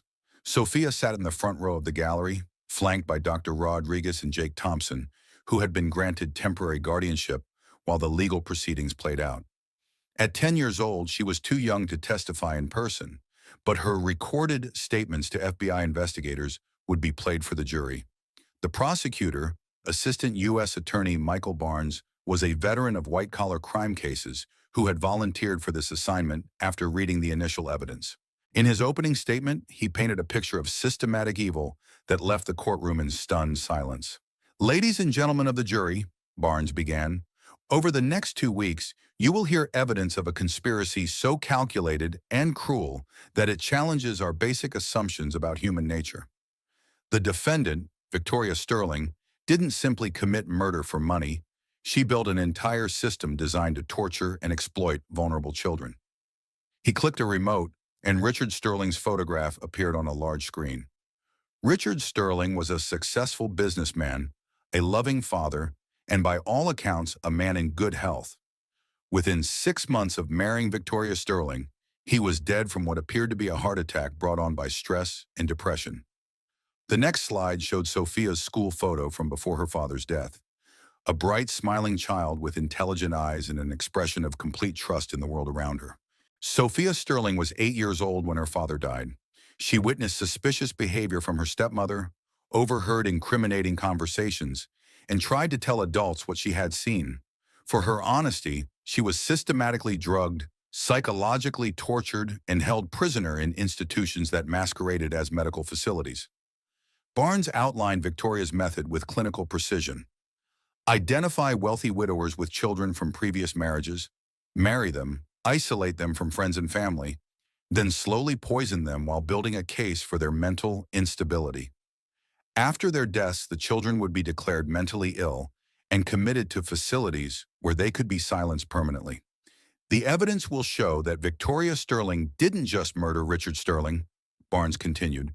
She attempted to murder his son, Tommy Martinez, when he tried to investigate his father's death. She paid doctors to falsify psychiatric evaluations. She funded experimental medical procedures that were designed not to heal, but to destroy a child's ability to remember or testify about her crimes. Victoria's defense team, led by renowned criminal attorney David Walsh, faced an almost impossible task. The evidence against their client was overwhelming, and Marcus Sterling's confession had eliminated any possibility of claiming innocence. Their strategy was to paint Victoria as a victim of her brother's manipulation, a grieving widow who had been coerced into criminal behavior by a dangerous man with military training and pharmaceutical connections. My client is not the monster the prosecution wants you to believe, Walsh argued in his opening statement. Victoria Sterling is a woman who fell in love with the wrong man.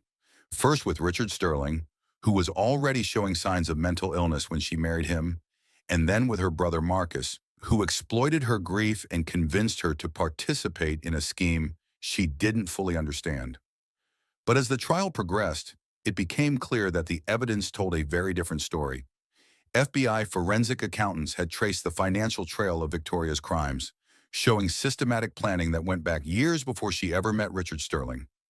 Agent Rebecca Torres testified about discovering a network of corrupt institutions across 7 states, all connected to pharmaceutical companies that Victoria had financial ties to. Dr. Emma Rodriguez provided devastating testimony about the systematic abuse she had documented at Mountain View, including photographs of Sophia's condition when she was rescued. The most damaging evidence came from the recordings that Marcus had made during his cooperation with federal investigators. In conversation after conversation, Victoria's voice could be heard planning murders, discussing the logistics of covering up crimes, and expressing satisfaction at the systematic destruction of children's minds. "The girl is responding well to the enhanced protocol," Victoria's voice said in one recording. "Dr. Brennan thinks another few months and she'll believe whatever we tell her to believe. Perfect little zombie who'll sign whatever papers we put in front of her." When it came time for Sophia's recorded testimony to be played, the courtroom fell completely silent. The child's voice, still hoarse from months of forced medication, described her father's gradual decline, Victoria's suspicious behavior, and the systematic abuse she had endured in multiple institutions. "I knew she killed my daddy," Sophia's recorded voice said with devastating clarity. "I saw the text messages about poison. I heard her laughing about how fast it was working. But every time I told someone, they said I was crazy and gave me more drugs."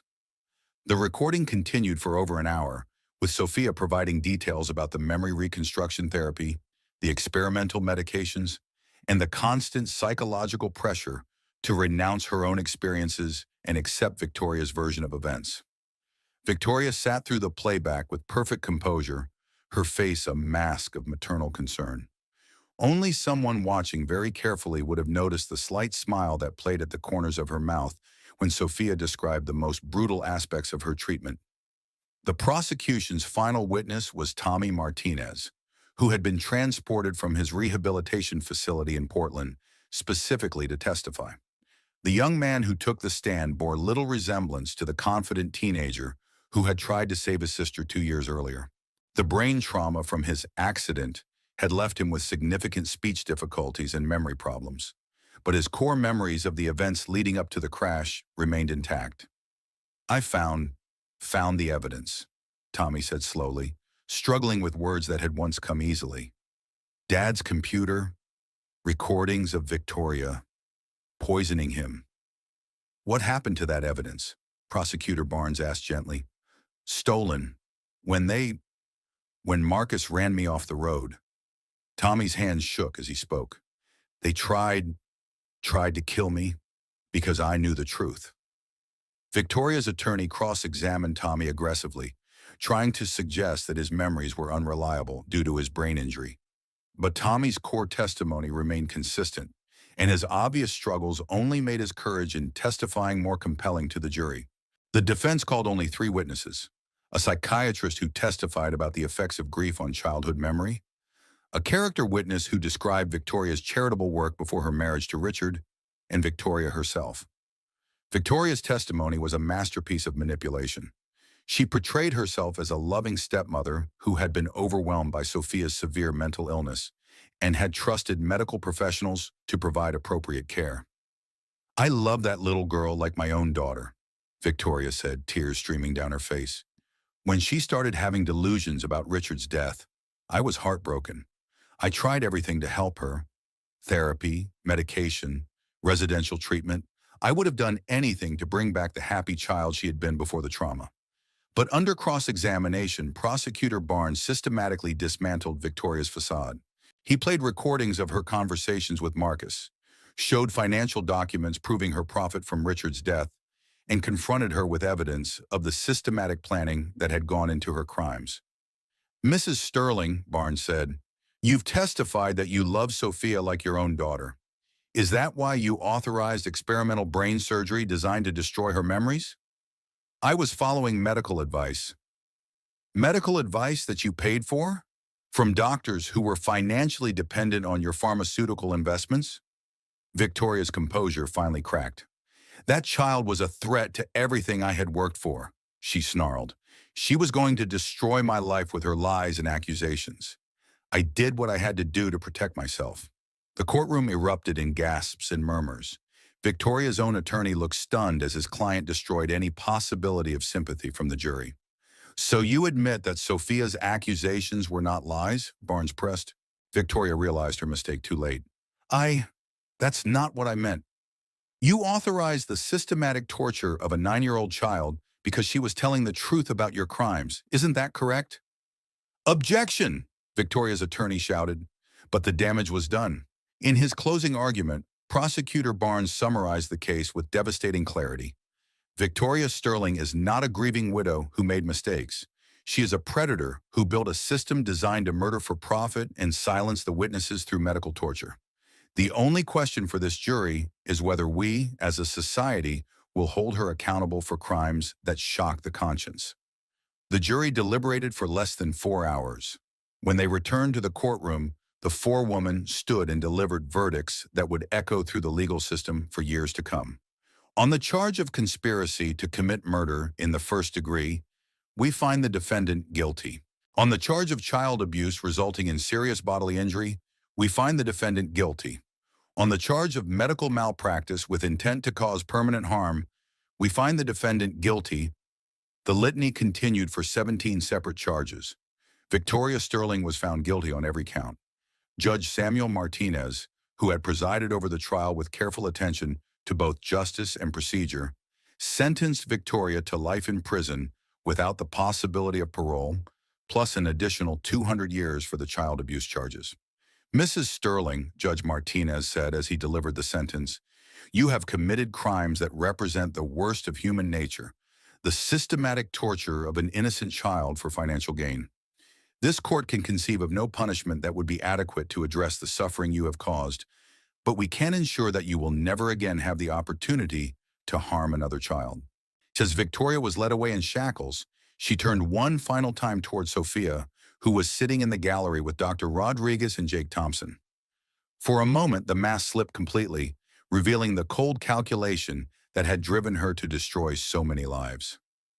You won, Victoria said quietly, her voice carrying clearly through the silent courtroom. But you'll never be normal. What I did to you in those hospitals will follow you forever. Sophia stood up, her voice clear and strong despite her small stature. You're right. I'll never be normal. But I'll be something better. I'll be someone who fights for kids who can't fight for themselves. The courtroom erupted in applause as Victoria was dragged away, her perfect facade finally shattered beyond repair. Justice had been served, but for Sophia, the real work was just beginning. 1 year after Victoria's conviction, Sophia stood on the front steps of a renovated Victorian mansion in Boulder, Colorado, reading the brass plaque that had been installed that morning, the Sterling Foundation for Exploited Children, in memory of Richard Sterling and in honor of all children who refused to stay silent. At 11 years old, Sophia was still small for her age, the long months of medical abuse having taken a permanent toll on her physical development. But there was something in her eyes now that hadn't been there during the darkest days at Mountain View. A sense of purpose that burned bright and steady, like a flame that had been tested by the worst winds and emerged stronger. Jake Thompson emerged from the house carrying a box of legal documents, his face showing the strain of the past year's legal battles. Becoming Sophia's legal guardian had been only the beginning of a process that had required congressional hearings, federal investigations, and a complete overhaul of the systems that had failed her so completely. The final insurance settlement came through this morning, Jake told her, setting the box down on the front steps. $52 million from your father's estate, plus another $30 million in damages from the pharmaceutical companies. The foundation will have more funding than we ever dreamed possible. Dr. Rodriguez joined them, carrying a stack of case files that represented their first clients, children who had been trapped in the same network of corrupt institutions that had held Sophia. Each file told a story of systematic abuse disguised as medical treatment, of families torn apart by greed and corruption, of children who had been written off as hopeless cases. 17 children ready for evaluation, Dr. Rodriguez announced, ages 6 to 16. Most of them have been institutionalized for over 2 years, and their families have been told they're too dangerous or too mentally ill to ever come home. Tommy appeared in the doorway, moving slowly with the help of a walker, but grinning with genuine happiness for the first time since his accident. The rehabilitation process had been long and difficult, but his core personality had survived the brain trauma, and his determination to help Sophia had become the driving force in his recovery. The legal team is ready, Tommy said, his speech still slightly slurred, but much clearer than it had been 6 months earlier. We've got child advocates, psychiatric experts, and enough lawyers to take on the entire corrupt system. Sophia walked through the house that would serve as their headquarters, thinking about the children who were still trapped in places like Mountain View.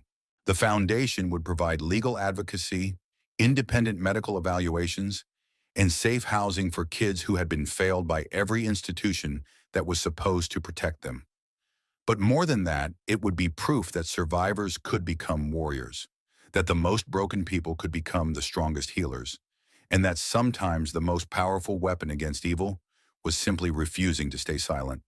The first case came to them through Detective Sarah Chen, who had been quietly building her own network of law enforcement officials willing to challenge institutional corruption. Her name is Maria Santos, Chen explained as she placed a thick file on Sophia's desk. 15 years old, been in residential treatment for 3 years after she accused her stepfather of sexual abuse.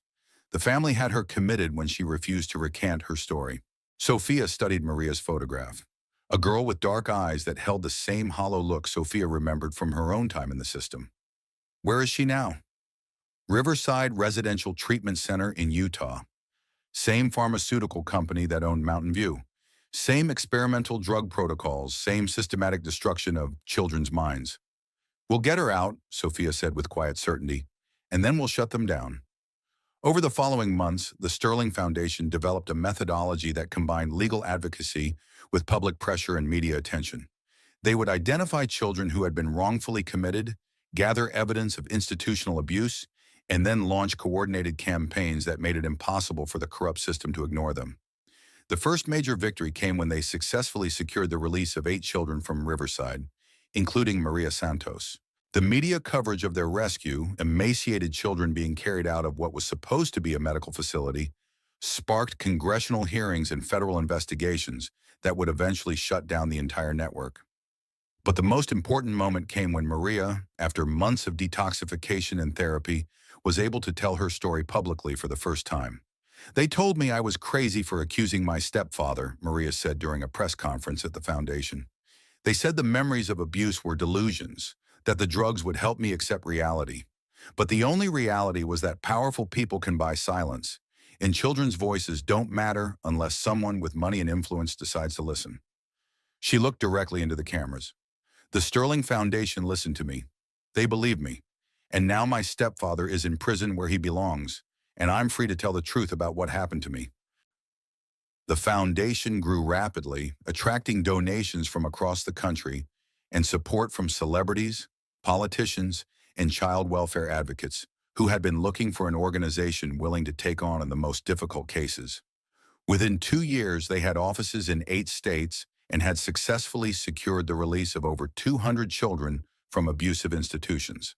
They had also forced the closure of 12 facilities and secured the criminal prosecution of dozens of doctors, administrators, and officials who had profited from child abuse.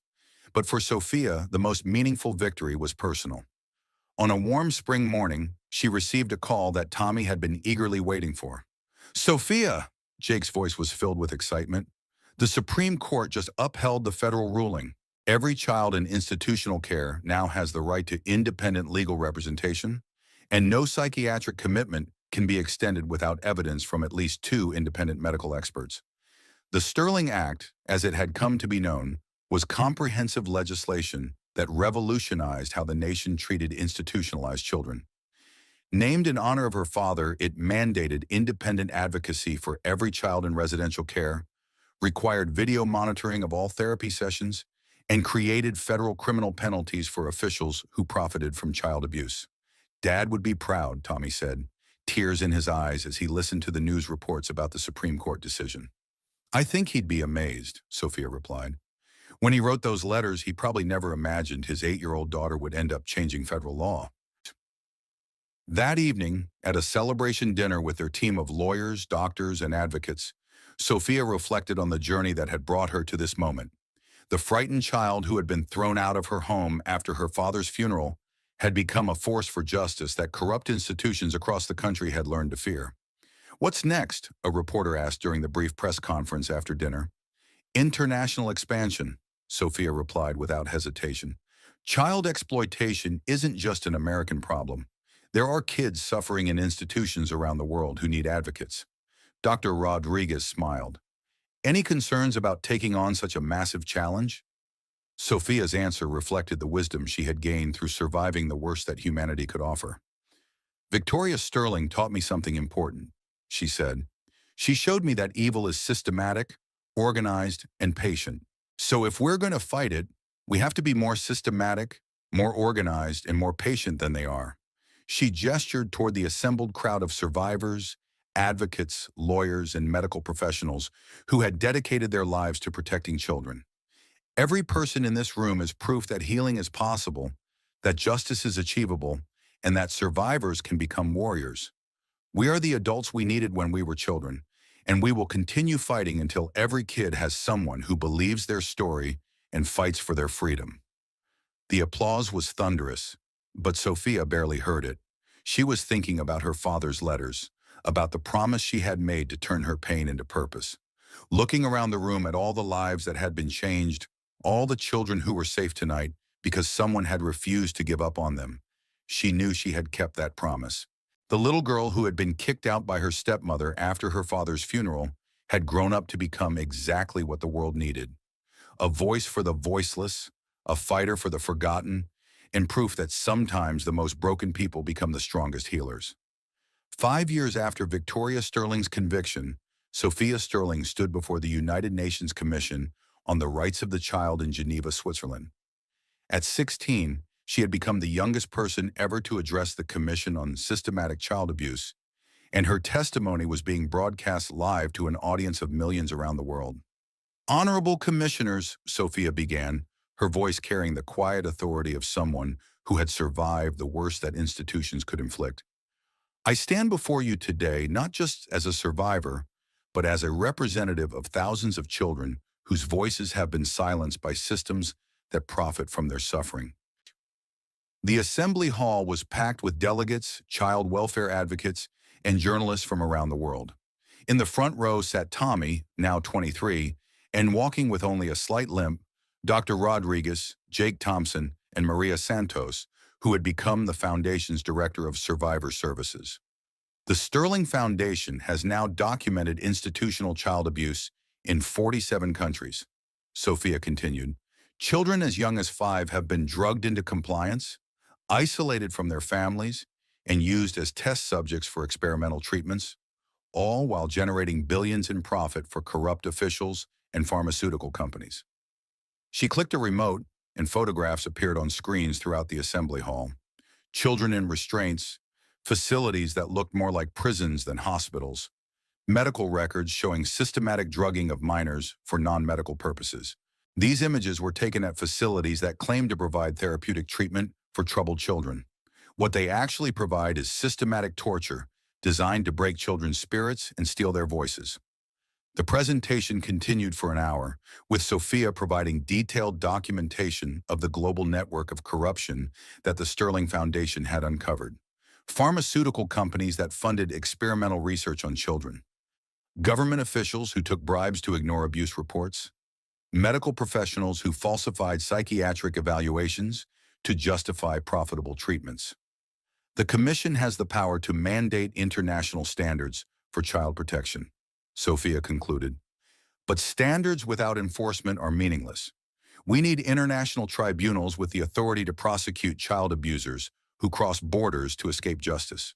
During the question period that followed, a delegate from one of the countries where the foundation had documented abuse stood to challenge Sophia's testimony. "Miss Sterling," the delegate said, "these are very serious accusations. Do you have concrete evidence to support claims of systematic abuse?" Sophia's smile was sharp as winter steel. I have something better than evidence, sir. I have witnesses. The assembly hall doors opened, and a line of young people began filing in. Survivors from institutions around the world who had been rescued by the Sterling Foundation. They ranged in age from 10 to 25, representing dozens of countries and cultures, but they all shared the same look of quiet determination. Each of these survivors has provided sworn testimony about their experiences, Sophia announced.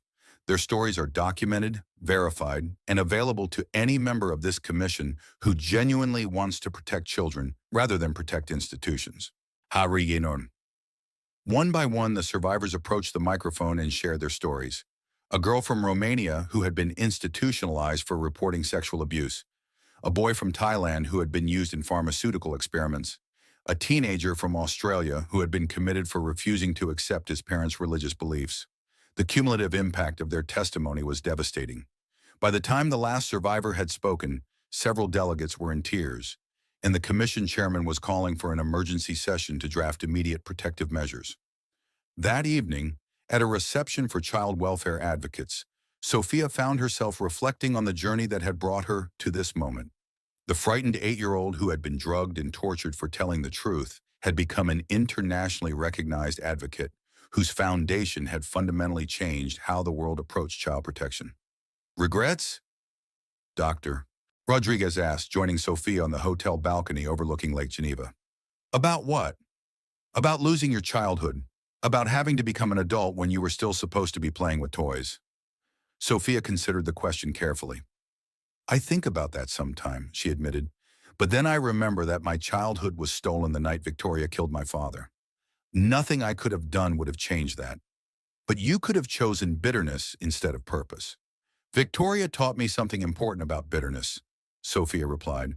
She showed me that holding on to hate destroys the person carrying it more than the person it's aimed at. I decided I'd rather be destroyed by love than by hate. Jake Thompson appeared in the doorway, carrying a folder thick with legal documents.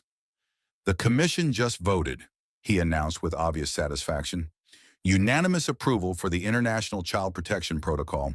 Every signatory nation will be required to provide independent legal representation for institutionalized children and submit to unannounced inspections by international teams. Tommy joined them, moving carefully but with obvious pride. The Sterling Protocol, he said, grinning at his sister, has a nice ring to it. Dad would have loved this, Sophia said, looking out over the lake where the lights of Geneva twinkled like stars. He always believed that truth was stronger than lies and that justice was worth fighting for. He also believed in you, Dr. Rodriguez added. Even when you were 8 years old and the whole world seemed to be against you, he knew you had the strength to survive and the courage to fight back. That night, Sophia sat in her hotel room writing in the journal she had kept since her rescue from Mountain View.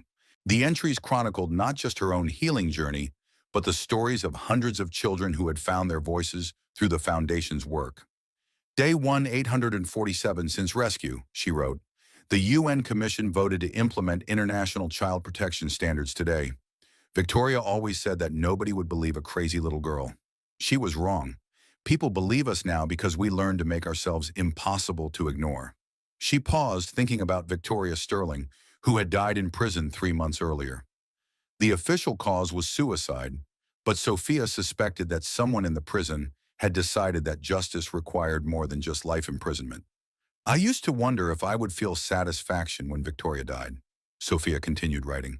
Instead, I felt sadness, not for her, but for all the children who might have been saved if she had chosen differently. Evil is always a choice, just like healing is a choice. The next morning brought news that would define the next phase of Sophia's mission. A pharmaceutical executive in Belgium had been arrested for funding experimental research on institutionalized children, and the evidence suggested connections to companies in 12 other countries. Looks like we have our next case, Maria Santos said as she handed Sophia the intelligence report that had come through their international network. How many children involved? Sophia asked. Preliminary estimates suggest over 300, spread across 15 facilities. Sophia felt the familiar surge of anger and determination that had driven her for the past 8 years. Somewhere in the world, children were being tortured in the name of medical research, and their voices were being silenced by adults who profited from their suffering. Then we'd better get to work, Sophia said simply. As the Sterling Foundation team prepared for their next international operation, Sophia reflected on how far she had come from the broken child who had been rescued from Mountain View's basement. The systematic abuse that Victoria had inflicted was supposed to destroy her mind and steal her voice forever. Instead, it had forged her into something that corrupt institutions around the world had learned to fear: a survivor who refused to stay silent, an advocate who couldn't be bought or threatened, and a voice for children who had been written off as hopeless cases. The little girl who had been kicked out by her stepmother after her father's funeral had become exactly what Victoria Sterling had tried to prevent: a witness whose testimony could not be discredited, a fighter whose determination could not be broken, and a force for justice that would continue growing long after Victoria's crimes had been forgotten. In institutions around the world, children who had given up hope were about to discover that rescue was coming. And in boardrooms where profits mattered more than children's lives, corrupt officials were about to learn what Victoria Sterling had learned too late. Sometimes the most broken people become the strongest healers. Sometimes the most silenced voices become the most powerful advocates. And sometimes justice comes from the most unexpected places, like a foundation built from the ashes of one family's destruction and dedicated to ensuring that no child would ever again face the darkness alone. The war against institutional child abuse would continue, but it would be fought by survivors who had learned that healing was not about forgetting. It was about using pain to fuel purpose, trauma to create strength, and survival to inspire service. Sophia Sterling closed her journal and prepared for another day of fighting for children who couldn't fight for themselves. The 8-year-old who had clutched her father's photograph in a psychiatric institution had grown up to become something Victoria Sterling never could have imagined. Not a victim, but a victor. Not a casualty, but a champion. Not a broken child, but a warrior for justice whose legacy would protect generations of children yet to come. If Sophia's courage inspired you, show it by hitting that like button, because stories like this need to be heard. Drop a comment below telling us what shocked you most. And don't forget to share this with someone who believes in fighting for justice. And if you want to hear more true stories of survival and triumph over evil, subscribe and ring that notification bell. Because sometimes the most powerful weapon against darkness is simply refusing to let these stories be forgotten.